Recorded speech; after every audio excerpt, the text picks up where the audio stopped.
ಸರ್ಕಾರಿ ಪ್ರೌಢಶಾಲೆ ದಾಡ್ಗಿಯಲ್ಲಿ ಶಾಲಾ ಸಂಸತ್ ರಚನೆ ರಚಿಸಲಾಯಿತು. ಈ ಚುನಾವಣೆಯನ್ನು ಪ್ರಭಾರಿ ಮುಖ್ಯ ಗುರುಗಳಾದ ಶ್ರೀ ದೇವದಾಸ್ ಹಾಗೂ ಹಿರಿಯ ಶಿಕ್ಷಕರಾದ ಶ್ರೀ ಸತೀಶ್ ಸಿದ್ದೇಶ್ವರ್ ಅವರ ಮಾರ್ಗದರ್ಶನದಲ್ಲಿ PRO ಆಗಿ ಜಯಂತಿ H ಹಾಗೂ POಗಳಾಗಿ ಶ್ರೀ ರಾಮದಾಸ್, ಶ್ರೀ ಶಿವಶಂಕರ್, ಶ್ರೀಮತಿ ರೇಖಾ ಹಾಗೂ ಶ್ರೀಮತಿ ರೇಣುಕಾ ಚುನಾವಣಾ ಕರ್ತವ್ಯವನ್ನು ನಿರ್ವಹಿಸಿದರು.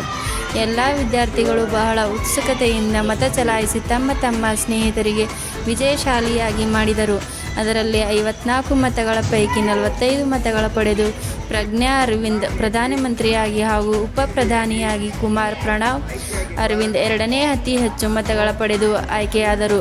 ನಂತರ ಹಣಕಾಸು ಮಂತ್ರಿ ಪ್ರಣವ್, ಸಾಂಸ್ಕೃತಿಕ ಮಂತ್ರಿ ಲಕ್ಷ್ಮಿ, ಪ್ರವಾಸ ಮಂತ್ರಿ ಸೃಷ್ಟಿ, ಶಿಕ್ಷಣ ಮಂತ್ರಿ ನಿಖಿತಾ, ಕ್ರೀಡಾ ಮಂತ್ರಿ ಅಮೀರ್, ಆರೋಗ್ಯ ಮಂತ್ರಿ ಗಜಾನಂದ್, ಗ್ರಂಥಾಲಯ ಮಂತ್ರಿ ಸ್ನೇಹ, ಪರಿಸರ ಮತ್ತು ಸ್ವಚ್ಛತಾ ಮಂತ್ರಿ ಪೂಜಾ, ಈ ರೀತಿ 9 ವಿದ್ಯಾರ್ಥಿಗಳ ಮಂತ್ರಿಮಂಡಲ ರಚಿಸಲಾಯಿತು.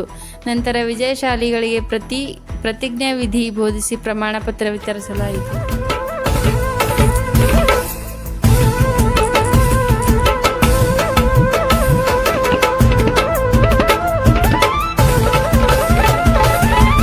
ವಿದ್ಯಾರ್ಥಿಗಳೇ,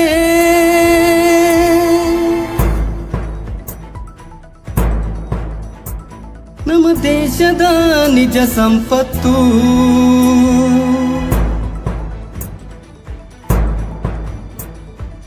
ಅರಳುವ ಈ ಹೂಗಳು ನಮ್ಮ ಮುದ್ದು ಮಕ್ಕಳು.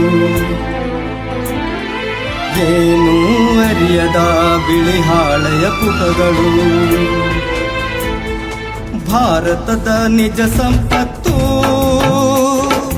ಈ ನಮ್ಮ ಮುದ್ದು ಮಕ್ಕಳು. ಭಾರತದ ನಿಜ ಸಂಪತ್ತು ಈ ನಮ್ಮ ಮುದ್ದು ಮಕ್ಕಳು.